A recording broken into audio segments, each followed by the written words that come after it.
حضرت شیخ سعدی رحمۃ اللہ علیہ بیان کرتے ہیں کہ ایک شہد فروش نہایت خوش اخلاق اور شیریں زباں تھا۔ اس کی اس خوش اخلاقی کی وجہ سے لوگوں کا ایک ہجوم اس کے گرد جمع رہتا تھا۔ جس طرح مکھیاں شہد کے گرد جمع ہوتی ہیں، لوگ اس کے گرد اسی طرح جمع ہوتے تھے اور اس کا شہد دیکھتے ہی دیکھتے بک جاتا تھا۔ کچھ حاسد اس شہد فروش کی اس خوش اخلاقی اور خوشحالی سے حسد کرتے تھے اور ہر وقت اسی فکر میں مبتلا رہتے تھے کہ کسی طرح اس کی مقبولیت کم ہو۔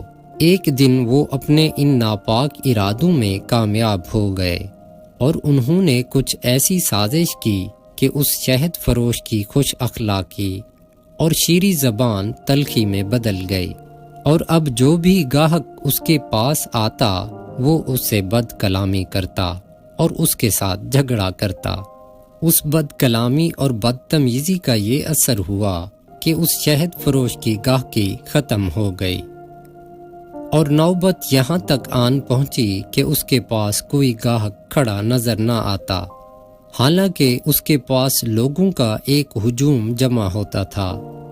پھر نوبت یہاں تک آن پہنچی کہ اس کے گھر میں فاقے ہونے لگے۔ شہد فروش ایک دن اپنی بیوی سے کہنے لگا کہ اللہ جانے مجھ سے ایسی کون سی خطا ہو گئی ہے کہ اللہ مجھ سے ناراض ہو گیا ہے۔ میں سارا دن دکان پر بیٹھا رہتا ہوں لیکن ایک تولہ شہد بھی فروخت نہیں کر پاتا۔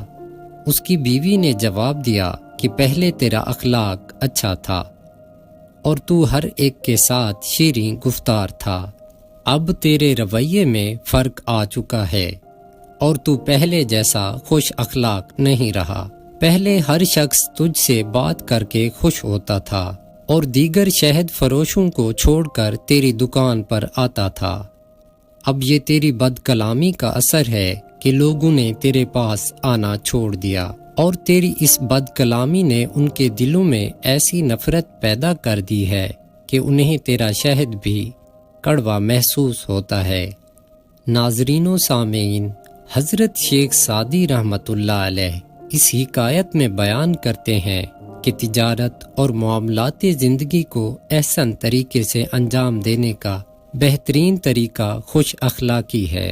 اگر انسان کسی کے ساتھ عمدہ اور بہترین اخلاق کے ذریعے روابط رکھے گا تو لوگ بھی اس سے اپنا رابطہ رکھنے میں فخر محسوس کریں گے، وگرنہ اس سے ملنا گوارا نہیں کریں گے۔